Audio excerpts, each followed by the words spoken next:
Welcome to another underrated or overrated. And this is number 6. I'll just pause here real quick.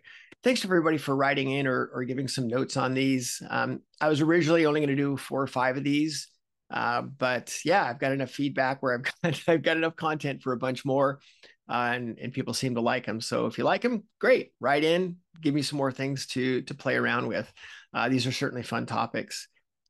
Number 6, we're covering front brake master cylinder, BMW S1000. We'll get to that one, and upright and naked bikes.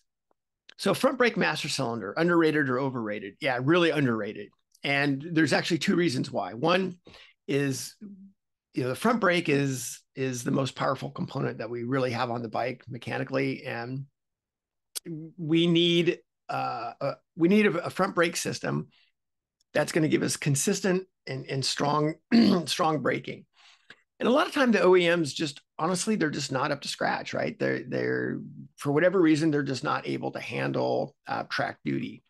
And some are great, right? Even some of the R6s. And back on the Rick team, we tested different master cylinders. We actually found that the riders prefer the stock R6 master cylinder.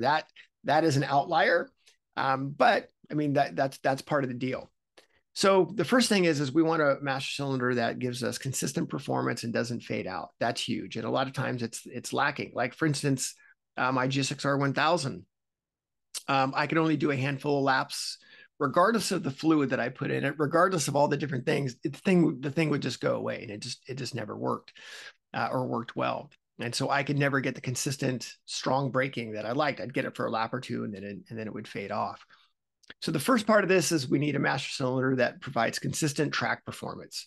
Second part of it is your feel, right? Your comfort with it. And that is one of the cool things, that there's a lot of adjustable ones out there to provide you with the feel that you like.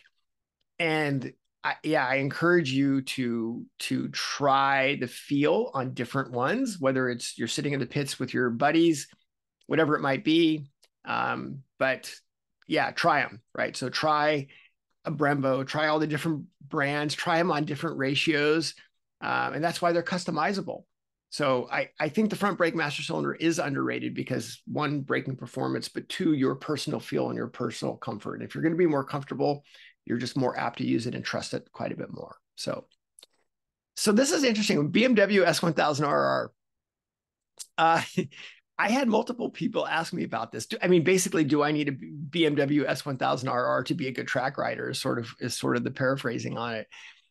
So first of all, leader bikes in general, I love them. I think they're just absolutely intoxicating, and they're just so great to ride. I love them, but also realize that you need to have some skills to ride them, and to ride them proficiently and safely. And specifically on the BMW S1000RR, and it's sort of been that way since when that bike has come out. Oh, it's got electronics, and it's got this and adjustable this, but the bottom line is, do you need a BMW S1000RR to enjoy your track life? And the answer to that is no, you don't. Is it an incredible motorcycle? Yes. Is it a motorcycle that requires expert level skills? I think it does. That doesn't mean you can't go ride it, but to get the most out of the bike, yeah, having that skill set is almost mandatory. So the reason that I'm going to rate the BMW S1000RR as overrated is because of how many people that I work with or have my instructors work with, or we see at the schools, that are not riding the bike at the potential because they're scared of it. I mean, the bike is too fast, right? It's too much. And having looked at a lot of throttle graphs from not only other 1000cc bikes, but the BMW bikes, how many riders are spending less than I mean they're not even at 50% throttle. So realize that at 50% throttle, the bike's still making, whatever, 110, 120 horsepower. So I think if you want to have a BMW S1000RR because it's such a bitchin' bike, then you should have it. I think that's freaking awesome. But if you want to be a rider that is coming up and learning skills, I think the bike is overwhelming. And if anything, it's actually holding you back. And it's going to take you longer to reach your potential because you're worried about the bike so much. And I think that you could do a lot better training on something that's not as overwhelming in your head.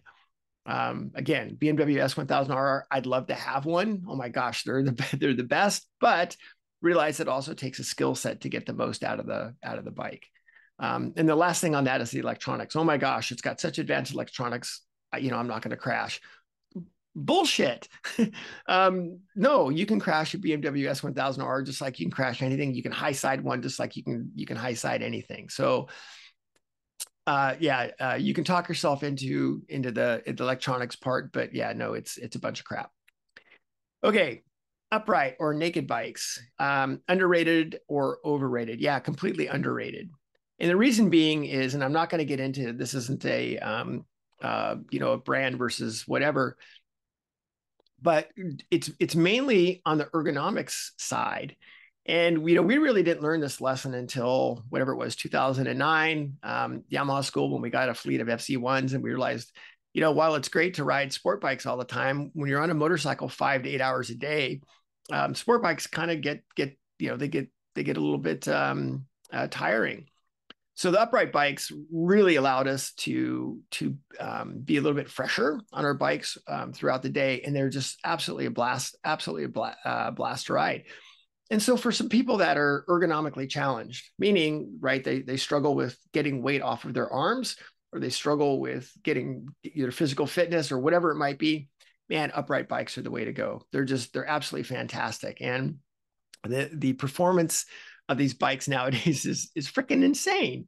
I mean, they're amazing. Whether it's again, a Yamaha, an Aprilia, a Ducati, whatever all the models are, there's so many awesome ones available for you. And even on the small bike side too, right? The 660s, 890s, all those different things.